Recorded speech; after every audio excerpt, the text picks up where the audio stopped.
যখন কেউ দেশের বাইরে যেতে চায় তার মাথায় একটাই চিন্তা থাকে, সে কি সঠিক কাজ পাবে, বা যে কাজের কথা বলা হয়েছে সেই কাজটা কি তাকে দেওয়া হবে। আসসালামু আলাইকুম, আশা করি সবাই ভালো আছেন।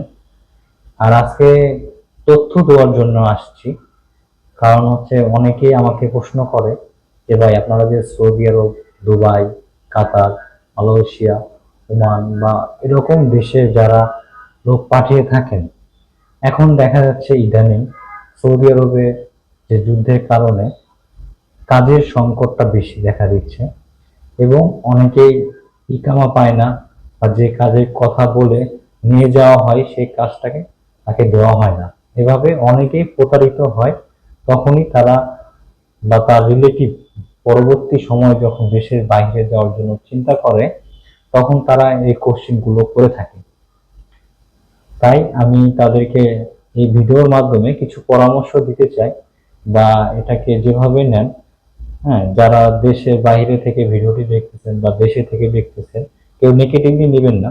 বিষয়টা আসলে যতটুকু আমার অভিজ্ঞতা আছে সেটা নিয়েই কথা বলবো আজকে। প্রথমত কথা হলো, বাংলাদেশে সরকার অনুমোদিত লাইসেন্স প্রায় 3,000-এর মতো, কিন্তু বাংলাদেশে এরকম অসংখ্য অফিস রয়েছে, সেখানে হচ্ছে প্রায় 30,000-এর মতো রেকর্ডিং ছাড়া। সেখানে আহ, কাজ করে প্রায় আরো 1.5 থেকে 2 লক্ষ মানুষ। তো যখন অফিস থেকে একটা সার্কুলার রেডি করা হয়, এই সার্কুলারটা যখন মানুষকে দেওয়া হয়, তারা অনেক সময় যা লেখা থাকে তার চাইতে বেশি হয়তো বলে। যেমন আমি আপনাকে উদাহরণস্বরূপ বলি, এটা হচ্ছে কাতারের A to Z সার্ভিস কোম্পানির ইনডোর ক্লিনার হিসাবে একটি সার্কুলার রেডি করেছে।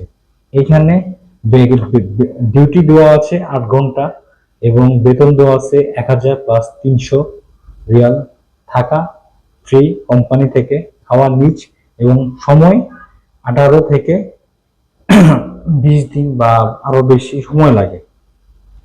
তো এই তথ্যটা যখন আমরা দিই, তখন মানুষ কি করে, এটাকে কাস্টমাইজ করে হয়তো তাদেরকে আরো বেশি স্যালারির কথা বলে, বা আরো অন্যান্য কোম্পানির কথা বলে, বা অন্যান্য কাজের কথা বলে। সে লোকটি যখন দেশের বাইরে যায়, সঠিক সময়ে যদি সে কাজটি না পায়, বা যে কোম্পানির কথা বলছে সেই কোম্পানি না দেওয়া হয়, তখনই সেই মানুষটা প্রতারিত হয়। যখন দেখবেন অল্প টাকা দিয়ে আপনাকে দেশের বাইরে পাঠাচ্ছে এবং বেশি স্যালারির কথা বলতেছে, তখন একটা প্রতারণার শিকার হতে পারেন।